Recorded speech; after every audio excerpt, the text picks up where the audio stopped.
मोनसे नङा मोननै मोनथाम एकर्ड जालांबाय बैयावबो दिनै जोंहा फिन बिटिसिखौ माने गादबफिननाय जोंनि मोनखानाय बिटिसिखौ गादबनानै जोंनि जा डिसि पावार बेखौबो गभर्नमेन्टआ लानानै थांबाय आरो जोंनि बिटिसिनि जा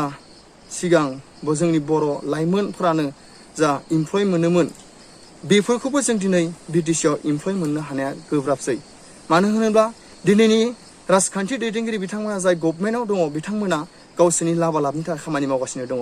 जों बेखौ नुनानै जोंनि गोसोआ दुखु मोननानै आरो जोङो बड'लेण्ड सोरजिनायनि थांखि लानानै दिनै फिन हाग्रायाव फैफिननाय जाबाय মই আজি ইটোকে ক্লিয়াৰিফিকেশ্যন দিবা ওলাইছোঁ যে ছ'চিয়েল মিডিয়াৰ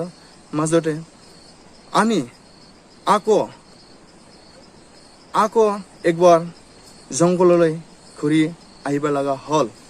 এইটো হ'ল আমাৰ বড়ো জাতিৰ কাৰণে বহুত মানে দুখ লগা কথা কিয়নো আমি বড়ো জাতিয়ে শান্তি বিচাৰিছিলোঁ কিন্তু আজি শান্তিৰ দৰে শান্তিৰ নাম লৈ যি পলিটিকেল লাভালাভৰ কাৰণে ডক্টৰ হেমন্ত বিশ্ব শৰ্মা ছাৰ তেখেতে আমাক বিটিচিত আহি পেলাই যি কথা মানে বড়োৰ যিবিলাক ইউথ আৰু বড়োৰ যিবিলাক ল'ৰা ছোৱালী এইবিলাৰ মনত আঘাত দি গৈছে সিয়ে আমাৰ যোৱা দিনবোৰত তামোলপুৰত মেডিকেল কলেজ উদ্বোধন কৰা ষ্টন ফাউণ্ডেশ্যন উদ্বোধন কৰাত এটা কথা কৈছিলে অসম কেতিয়াও বিভাজন নহয় দুখু দङ आरो बेखौ जों माब्लाबाबो दानख'नो होआ जों बेखौ जोंनि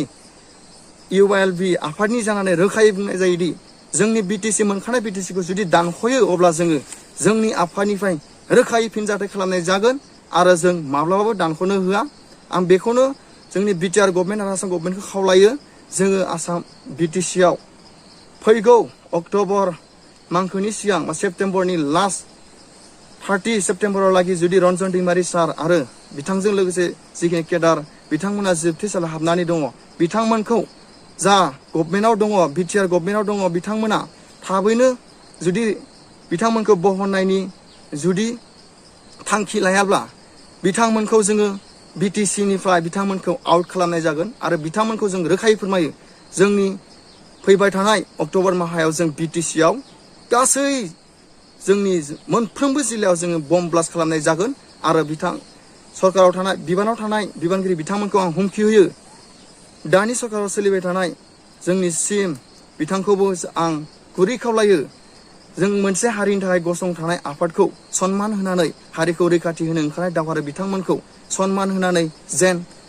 जोंनि बुंनाय लेखायै रन्जन दैमारि सारखौ थाबैनो जियानिफ्राय उदां खालामो आरो बेजों लोगोसे थानाय केडारफोरखौ उदां खालामो आरो लोगोसे मोननांगौ जिखिनि एनडिबिनि रिहेबिलिटेसन बेखिनिखौ थाबैनो बानायफुंनानै होयो आं बेखौ माने गुरै खावलायहरो लोगोसेनो आं फोरमायनो सानो जोंनि दुलाराय आसामनि बर' रायजो राजा आइ आफा बिदा फंबायमोनखौ जोंनि बर'नि हारिनि थाखाय गसंथानो ओंखारनाय मोनसे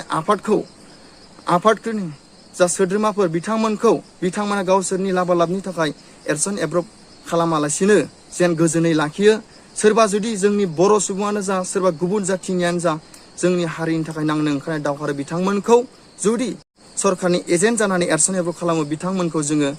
डाइरेक्टलि बुङो